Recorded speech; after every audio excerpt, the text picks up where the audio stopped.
Hai guys, balik lagi di FM TV dan apa kabar nih buat teman-teman yang masih di rumah aja? Udah pada bosen belum?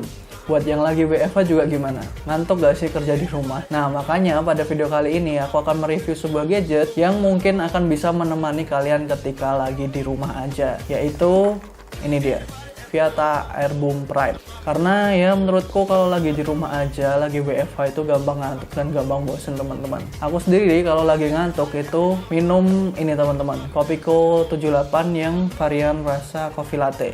Karena menurutku walaupun rasa coffee latte itu kopinya cukup strong teman-teman, dan membantu aku untuk melek seharian.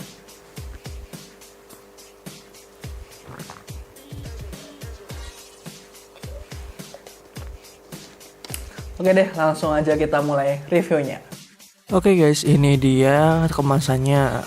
Menurutku kemasannya udah agak lebih mending daripada generasi pertama dan generasi kedua ya guys. Karena menurutku kemasannya udah lebih elegan lah daripada generasi sebelumnya yang warnanya masih kuning sama merah. Tapi ya tetap aja sih kelihatan murahnya, kayak pajangan di counter-counter kecil gitu teman-teman. Nah, yang akan kalian dapatkan di paket pembelian adalah TWS dan juga case-nya, kabel data, dan juga user manual. Udah, itu aja.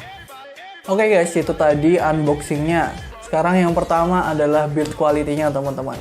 Kesan pertamanya, case-nya itu cukup solid, terutama di bagian bawah sini guys. Desainnya juga udah oke lah menurutku. Tapi ketika dibuka penutup case-nya ini rasanya ringkih banget guys. Tipis banget gitu rasanya. Serasa gampang banget patah. Aku juga sampai gemes sendiri rasanya, kayak pengen matahin sekalian. Ya karena saking ringkihnya itu loh. Nah, untuk si TWS-nya sendiri, build quality-nya sebenarnya udah cukup solid guys. Tapi desainnya menurutku itu agak norak ya, nggak tahu kenapa. Ya selera aja sih menurutku. Menurutku agak kurang elegan aja gitu. Kayaknya bakal lebih elegan kalau logonya itu dibikin hitam glossy atau warna silver. Di bagian depan case-nya ada baterai indikator dari charging case-nya ini. Tinggal kalian tekan maka kalian bakal bisa lihat berapa sisa baterainya guys. Di bagian belakangnya ada lubang micro USB untuk ngecas. Nah, untuk pairingnya kalian tinggal ambil aja TWS-nya, nanti dia akan pairing sendiri antara kanan dan kirinya. Terus kalian bisa langsung pairing ke HP kalian lewat Bluetooth. Tinggal buka pengaturan, hidupin Bluetooth, dan kalian konekin ke Viata Airboom. Kalau udah connect, lampunya yang awalnya kedap-kedip bakal berubah jadi warna biru kayak gini.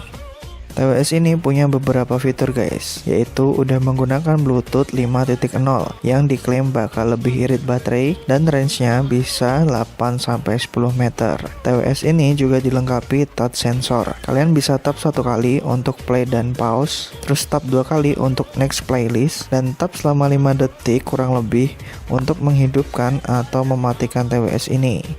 Nah, sekarang ke inti dari video ini, yaitu kualitas suaranya. Banyak yang bilang dan Viata juga klaim sendiri kalau ini bassnya nendang guys. Jawabannya iya. Kesan pertamaku pakai TWS ini bassnya bener-bener nendang banget guys.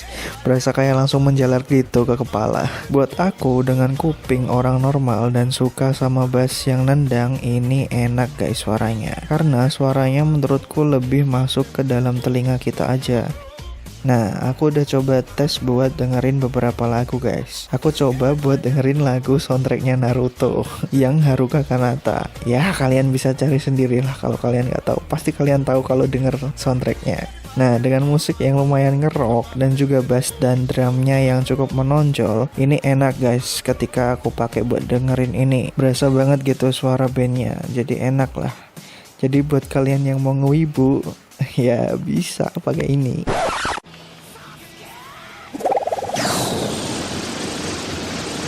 Yeay, mas kerja mas. Terus untuk tes yang kedua, aku juga tes dengerin lagunya Dan dari Everglow. Iya, lagu K-pop. Kalian bisa cari sendiri kalau nggak tahu lah. Nah, di lagu ini yang cenderung EDM, aku ngerasain ada beberapa part yang agak nusuk di telinga guys. Jadi ini sih menurutku karena volumenya yang terlalu besar. Jadi kalian bisa atur volumenya sesuai sama kenyamanan kalian sendiri. So, buat kalian juga yang di rumah aja masih mau fanboying, aman. Tapi menurutku dengan bassnya yang strong ada konsekuensinya guys, yaitu suara vokalnya jadi agak dikorbankan, jadi agak ketutupan gitu. Menurutku masih bagus sih, tapi entah kenapa ada yang kurang, kayak kurang greget aja gitu suara vokalnya. Ya ini sih jadi tinggal kalian pilih aja selera kalian ada di mana. Aku juga pakai TWS ini buat nonton anime ataupun drakor guys. Ya ini buat ngetes lah kalau dipakai lama-lama itu enak apa enggak. Dan hasilnya ya enak-enak aja sih dan nyaman ketika dipakai buat lama-lama. Tapi kalau terlalu lama aku sendiri ngerasain daun telinga kiriku itu jadi agak sakit guys. Bukan karena suaranya sih, tapi karena desain dari TWS ini yang agak menonjol gini. Jadi bikin telinga yang sebelah kiri itu agak sakit. Nah, untuk baterainya, si TWS ini punya baterai sebesar 50 mAh, teman-teman. Yang bisa kalian pakai, klaimnya itu selama 4 jam nonstop. Tapi menurut pengalamanku, ini cuma bisa bertahan 2-3 jam aja. Untuk charging case-nya memiliki kapasitas baterai sebesar 450 mAh yang bisa kalian gunakan untuk ngecas si TWS sebanyak 4-5 kali. Atau ya mentok 4 kali lah kalau dari pengalamanku. Oke, setelah aku pakai selama seminggu atau 2 mingguan ini, akhirnya aku juga menemukan satu lagi kelemahan dari TWS ini, teman-teman. Yang mungkin akan cukup mengganggu, karena nggak tahu kenapa, entah yang kiri atau yang kanan, itu terkadang koneksinya putus-putus. Kayak kalau radio nggak dapat sinyal gitu loh, teman-teman. Lebih kayak berbet-berbet gitu, putus-putus, tapi nggak pasti waktunya kapan. Dan itu akan berlangsung selama 10-15 detik. Bisa 1 jam sekali, bisa 2 jam sekali, atau bisa nggak sama sekali. Jadi nggak bisa dipastiin itu kenapa, aku juga nggak tahu.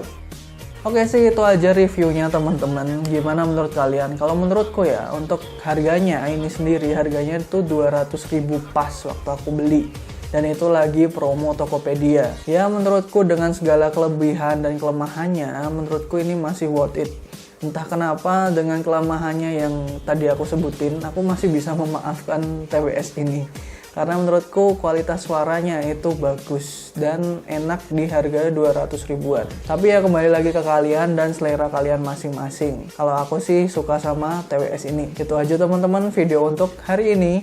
Kalau kalian suka silahkan klik like dan jangan lupa share juga kalau merasa video ini bermanfaat. Sampai jumpa di video selanjutnya. Stay cool and see ya. Everybody